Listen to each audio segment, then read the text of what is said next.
Concepts of limits को समझना है। लिमिट्स के क्या कॉन्सेप्ट्स है, लिमिट्स के रूल्स क्या है, लिमिट्स के क्वेश्चंस को किस तरह सॉल्व किया जाता है। ये 10 रूल्स आप लोगों के सामने मैंने लिखे हैं, ये जगह मैंने छोड़ी है, आप लोगों को एग्जांपल समझाऊंगा कि लिमिट्स के किस तरह के क्वेश्चंस आते हैं और लिमिट्स कितनी इंपॉर्टेंट है। क्योंकि लिमिट्स के अंदर आप लोगों ने सैंडविच थ्योरम भी पढ़ना है, लिमिट्स के अंदर आप लोगों ने जो है अलजेब्रिक टेक्निक्स यूज करनी है, ठीक हो गया।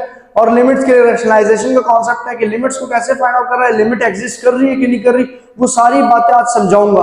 क्योंकि अभी जो मैं सीरीज लेके जा रहा हूँ वो लिमिट्स के ऊपर लेके जा रहा हूँ कि लिमिट्स के कितने क्वेश्चंस हैं, लिमिट, कंटिन्यूटी, ग्राफ, फंक्शंस, इन सारी चीजों को डिस्कस करना है। तो अभी इसके बाद एग्जांपल्स देंगे वीडियोस की शक्ल में, तो आप लोग टेलीमैथ को सब्सक्राइब कर लीजिए, ठीक है। अब हम कॉन्सेप्ट ऑफ लिमिट को समझे। सबसे पहला कॉन्सेप्ट क्या कहता है, इसको हम लोग कहेंगे कांस्टेंट, ठीक हो गया। कांस्टेंट के लिए हमारे पास क्या कॉन्सेप्ट है, कांस्टेंट के लिए कॉन्सेप्ट है, अगर limit x approaches to a है, कि लिमिट्स अप्रोच कर रही है किस चीज को, मतलब फॉर एग्जांपल यहां से हम एग्जांपल्स देखते हैं कि limit x approaches to a है, ठीक हो गया, और हमारे पास कोई कांस्टेंट है c, तो वो c के बराबर आएगा। फॉर एग्जांपल हम यहाँ पे लिखते हैं limit x approaches to a is any number 1, a की जगह 1 आ गया, और यहाँ पे मेरे पास आ गया जी 2, तो इसका आंसर क्या आएगा, मतलब लिमिट x अप्रोचेस टू 1, लेकिन लिमिट का आंसर क्या आएगा, 2 आएगा। उसकी रीजन क्या है, क्योंकि इसमें वेरिएबल इन्वॉल्व नहीं है। इसमें क्या नहीं इन्वॉल्व, वेरिएबल। तो कांस्टेंट का आंसर कांस्टेंट ही रहेगा। मिसाल के तौर पे जो यहाँ पे x है, x वेरिएबल है, और यहाँ पे अगर x होता, मैं अगले एग्जांपल में हम आ जाएंगे, अगला वेरिएबल का कॉन्सेप्ट है, तो हमारे पास वेरिएबल के अंदर क्या होगा कि उसका आंसर यहाँ पे आ जाएगा, ठीक हो गया। अब आप लोगों को इसके बाद ये कांस्टेंट का एग्जांपल था, कांस्टेंट के बाद हम लोग एग्जांपल समझते हैं किस चीज का, वेरिएबल का। अब वेरिएबल का लिमिट के अंदर क्या कॉन्सेप्ट है कि हमारे पास limit x approaches to a और x है और वो a के बराबर आ जाएगा। तो इसके लिए क्या सोल्यूशन होगा कि हम लोगों ने यहाँ पे दूसरा एग्जांपल पढ़ना है, limit x approaches to a और x is equal to a। अब इसकी एक एग्जांपल ले लेते हैं। एग्जांपल इसकी क्या होगी कि हमारे पास कोई लिमिट है जो x अप्रोच कर रही है किस चीज को, 2 को। मैं 2 एग्जांपल लिख रहा हूं और यहाँ पे मेरे पास x है, तो आंसर क्या आएगा, क्योंकि ये x अप्रोचेस टू 2 है, तो यहाँ जब हम पुट करेंगे 2 तो 2 आंसर आएगा। बस हमने ये जो लिमिट, ये जो नीचे x को अप्रोच करी, ये हमने यहाँ पुट कर देना है, तो हमारा आंसर आ जाएगा, ठीक हो गया। तो ये हमारे लिए वेरिएबल का कॉन्सेप्ट है, ये हमारे लिए किस चीज का कॉन्सेप्ट है। इसके अलावा अगर हम लोग दोबारा एक और, क्योंकि आगे चल के ये सारी चीजें मैंने क्लियर करनी है, ठीक हो गया, ये सारे कॉन्सेप्ट मैंने क्लियर करने हैं। इसके बाद एक और कॉन्सेप्ट है कि हमारे पास जो वेरिएबल है कॉन्स्टेंट, वो शुरू में आ जाएगा। जैसे ये थोड़ा आगे पीछे हो गए, तो ये क्वेश्चन जो आपके पास लिमिट का क्वेश्चन, सॉरी रूल नंबर 6 है, ये इसी चीज को जाहिर करता है। जैसे मैं 6 नंबर रूल को देखो, यहाँ लिखता हूँ लिमिट 2x, तो इसका आंसर क्या आएगा, और x अप्रोचेस टू -1, तो इसका आंसर आएगा कि कांस्टेंट लिमिट से पहले चला जाएगा, ठीक हो गया, और x अप्रोचेस टू क्या आ जाएगा, -1। तो जब मैं यहाँ पे लिमिट पुट करूंगा तो मेरे पास 2 लिमिट की जगह -1, तो इसका आंसर -2 आ जाएगा। तो ये है कि अगर वेरिएबल बढ़ भी जाए तो उससे फर्क नहीं पड़ता। अभी फिलहाल जिस चीज को हम लोग पढ़ रहे हैं वो डिस्कस करना जरूरी है, ठीक हो गया। तो ये था वेरिएबल रूल, ये वाला हमारे पास क्या था, वेरिएबल रूल, ठीक हो गया। अब वेरिएबल में हम लोग क्या करेंगे कि हमारा जो कांस्टेंट हमें गिवन होगा वही उसका आंसर हो जाएगा, वही उसका क्या हो जाएगा, आंसर हो जाएगा। अब थर्ड रूल क्या कहता है कि limit x approaches to a, अगर आपके पास 2 फंक्शंस आ जाए तो फिर क्या करोगे आप लोग। तो 2 फंक्शंस के लिए हमारे पास थर्ड रूल को हम डिस्कस करते हैं। मिसाल के तौर पर limit x approaches to a f of x plus g of x है। अब लिमिट है x अप्रोचेस टू, मैं एग्जांपल दे रहा हूं, 2 है और अंदर f of x है, मिसाल के तौर पर 2x है, और अगला जो फंक्शन है वो हमारे पास है x स्क्वायर। तो इसके साथ क्या करोगे, इन दोनों पे अलग अलग लिमिट आ जाएगी। मिसाल limit x approaches to 2x, ठीक है, plus limit x approaches to 2 और x स्क्वायर। तो अगर हम इसको सॉल्व करें तो इसकी सॉल्यूशन क्या आ जाएंगे हमारे पास, ये स्टेप करता जा रहा हूं, 2x, x की जगह 2 प्लस x स्क्वायर की जगह पे 2 का स्क्वायर, तो यहां पे आ जाएगा 4 + 4, तो इसका आंसर आज 8 आ जाएगा। इट्स मीन कि अगर हमारे पास f of x दो, ये सम ऑफ रूल है, इसको हम कहेंगे सम ऑफ लिमिट रूल, ठीक हो गया, सम ऑफ लिमिट रूल, ठीक है। मिसाल के तौर पे यहाँ पे limit x approaches to a है, f of x x square है और g of x x cube है, एक, ठीक है। अब हम लोग जब लिमिट अप्लाई करेंगे x अप्रोचेस टू a, तो लिमिट f of x पे अलग हो जाएगा, ठीक हो गया, इसकी समझ आ रही है, x of a, तो f of x की लिमिट x स्क्वायर, और सिमिलरली g of x पे अलग लिमिट आ जाएगी, limit x approaches to a, और यहाँ पे g of x की जगह x क्यूब आ जाएगा, ठीक हो गया, समझ आ गया। और फिर हम इसमें इसकी लिमिट्स को पुट करेंगे तो हमारे पास आ जाएगा a स्क्वायर और यहाँ पे आ जाएगा a क्यूब, तो ये इसका आंसर आएगा, और a is any number, a is any number, बात समझ आ गई। अच्छा, और यही कॉन्सेप्ट में माइनस के लिए भी, क्योंकि बस जस्ट सिंपल यहाँ पे क्या हो जाएगा कि यहाँ पे अगर प्लस है तो माइनस आ जाएगा, यहाँ प्लस है तो माइनस, प्लस है तो माइनस, और ये माइनस, तो इसका आंसर क्या आ जाएगा, 0 आ जाएगा। तो सम और डिफरेंस, ये सम ऑफ लिमिट रूल या डिफरेंस, ठीक है, ये डिफरेंस के लिए भी यही कॉन्सेप्ट है कि हमारे पास माइनस, मतलब लिमिट दोनों पे अप्लाई होगा, लिमिट यहां पे भी अप्लाई होगी और लिमिट यहां पे भी अप्लाई होगी।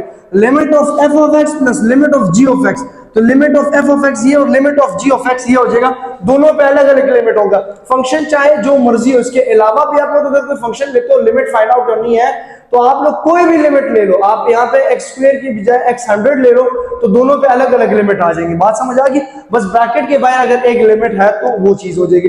फिर चौथा रूल कहता है कि अगर लिमिट एक्स अप्रोचेस टू ए है, और आप लोगों के पास कॉन्सेप्ट क्या है, चौथे को इधर डिस्कस करता हूं कि लिमिट एक्स अप्रोचेस टू ए है और एक्स की पावर एन है, तो आपके पास क्या होगा, ए की पावर एन आ जाएगा। ठीक होगी, ये मैंने गलत लिखा, यहाँ पे आंसर आ जाएगा ए की पावर एन। क्या आ जाएगा यहाँ पे, ए की पावर एन, क्योंकि ए में पुट कर चुका हूं तो ये चीज यहाँ पे नहीं आएगी। तो लिमिट एक्स अप्रोचेस टू ए की पावर एन, इसका आंसर क्या आ जाएगा, ए की पावर एन आ जाएगा। ठीक हो गया। अब हम क्या करेंगे चौथे रूल के अंदर की लिमिट, मैं मिसाल ले रहा हूं, एक्स की पावर 1 और एक्स अप्रोचेस टू 1 और एक्स की पावर 4।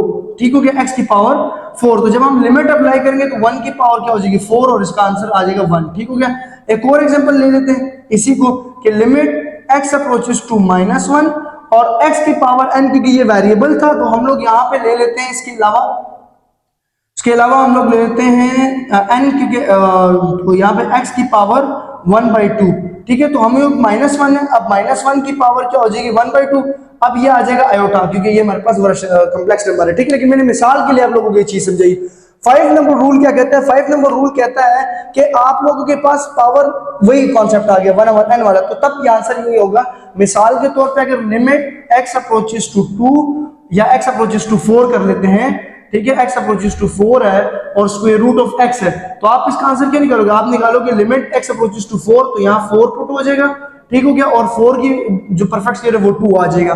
तो मतलब हमारे पास सिंपल जो ये a है ये यहाँ पे क्या हो जाना है, पुट हो जाना है, ये a यहाँ पे और उसका वो आंसर आ जाना है। अगर पावर सॉल्व होती है वेल एंड गुड, अगर नहीं सॉल्व होती तो नहीं। ये एग्जांपल उसके लिए बेस्ट है। अगर इसके अलावा कोई और एग्जांपल करनी है तो उसके अलावा ये 5वें के लिए एग्जांपल करने की लिमिट x अप्रोचेस टू 2 और स्क्वायर रूट ऑफ 3 और x, तो इसका आंसर आ जाएगा cube root, sorry square root और 2, तो 2 की क्यूब रूट आ जाएगा। ठीक है, ये इसका एग्जांपल है। और छठा हम लोगों ने डिस्कस कर लिया कि कांस्टेंट लिमिट से पहले आ जाएगा, कांस्टेंट लिमिट से पहले आ जाएगा। मिसाल के तौर पे लिमिट 3x है तो 3 लिमिट x हो जाएगा। ठीक हो गया, क्या हो जाएगा 3 लिमिट x, मतलब कांस्टेंट लिमिट से पहले आ जाएगा।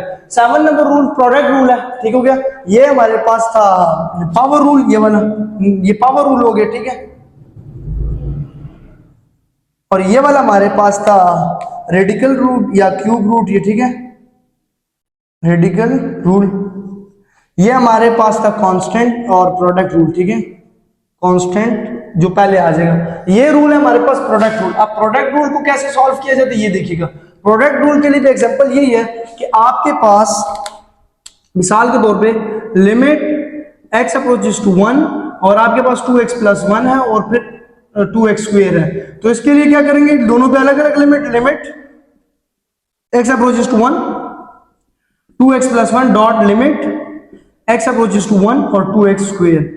इसके बाद हम लोग क्या करेंगे, 1 को पुट करेंगे तो 2 1 प्लस 1 प्लस 2, सॉरी प्लस नहीं आएगा, multiply 2x square, 2x square की जगह 1, ठीक है, 1 का स्क्वायर एंड 2 प्लस 1 3 और 2 तो 6 इसका आंसर आ जाएगा। इट्स मीन कि लिमिट इस पे भी अप्लाई होगी अलग और लिमिट इस पे भी अप्लाई होगी। तो ये हमारे पास कॉन्सेप्ट मैंने आप लोगों को एग्जांपल करा दिया कि जब इस तरह का कॉन्सेप्ट होगा तो इसमें भी लिमिट अलग और उस पे भी लिमिट अलग होगी, क्योंकि इस तरह के कुछ क्वेश्चंस आ सकते हैं। वो क्वेश्चंस कुछ इस तरह के होते हैं, limit x approaches to a, ठीक हो गया, क्यू स्क्वायर रूट, ठीक है, या cube root of 2x plus 1 and 4 root of x, ठीक है, इस तरह का कुछ एग्जांपल आ सकते हैं। तो दोनों पे अलग अलग लिमिट लेनी, दोनों पे क्या करनी, अलग अलग लिमिट ले लेनी है। बात समझ आ गई।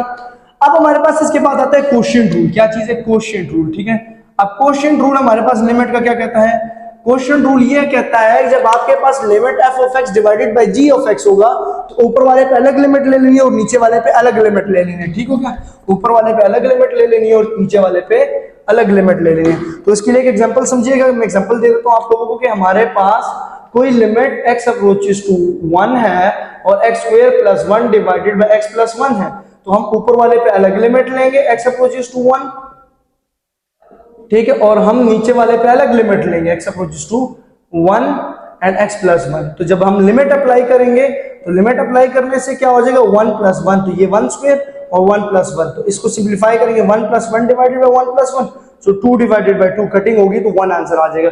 तो ये हमारे पास क्या रूल, कौन सा रूल हो गया, कोशिएंट रूल। कोशिएंट कहते हैं डिवाइड को, ठीक हो गया।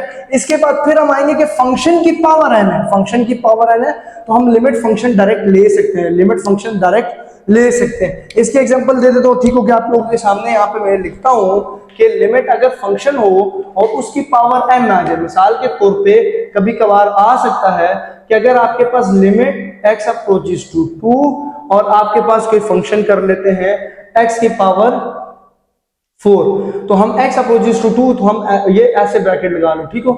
ये क्योंकि एग्जांपल सबके सेम ही, तो हम ऐसे करेंगे कि limit x approaches to 2 x और इसकी पावर 4, सो लिमिट पुट करेंगे तो 2 की पावर 4 और इसका आंसर आ जाएगा 16, ठीक है। 2 2 4 4 2 8 और 8 2 16, ठीक हो कि ये कॉन्सेप्ट हमारे पास पावर के लिए आ गया, फंक्शन की पावर का। कभी कभार इसमें एक एग्जांपल आता है, भी थोड़ी देर पहले मैं एक क्वेश्चन सॉल्व कर रहा था लिमिट्स का, अब वो मेरे जहन में नहीं है कि एक्सपोनेंट की पावर क्या थी, एक्सपोनेंट थी कि कुछ थी, नहीं कुछ ऐसा ही क्वेश्चन था, तो मेरे जहन में नहीं आ रहा। अब चलो 10 क्वेश्चन करते हैं, इसमें मैंने एग्जांपल सॉल्व की थी। अब ये वाला फंक्शन है, इसमें भी सिमिलर है, limit x approaches to a, ये और ये सेम ही फंक्शंस हैं, एग्जांपल्स हैं, ठीक हो गया। ये फंक्शंस ये एग्जांपल सेम ही। तो हमारे पास, क्योंकि मैंने सिर्फ क्लैरिफाई करने के लिए बात लिखी है, अब यहाँ पे कोई n है और इधर क्या चीज है x, सो आप x अप्रोचेस टू a की जगह यहाँ पे मैं 4 ही कर देता हूँ, ठीक है।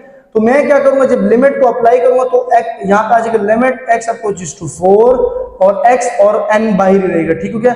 इसके बाद आ जाएगा लिमिट स्क्वायर रूट या 4, लिमिट 4, तो ये 4 आंसर आ जाएगा, 4 की पावर n, 4 की पावर n, 4 की पावर क्या आ जाएगा n, तो ये परफेक्ट स्क्वायर तो है लेकिन बाहर हमारे पास क्या है n, ठीक हो गया। तो ये इसका आंसर हो गया।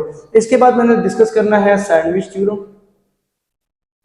अगली वीडियो में, ठीक हो गया, जिसमें हम लोगों ने एरिया ऑफ सेक्टर और वो सारी चीजों से एक चीज को फाइंड आउट करना, वो चीज क्या फाइंड आउट होगी, sin x divided by x limit x approaches to 0, ये किसके बराबर है, 0 के बराबर, 1 के बराबर है।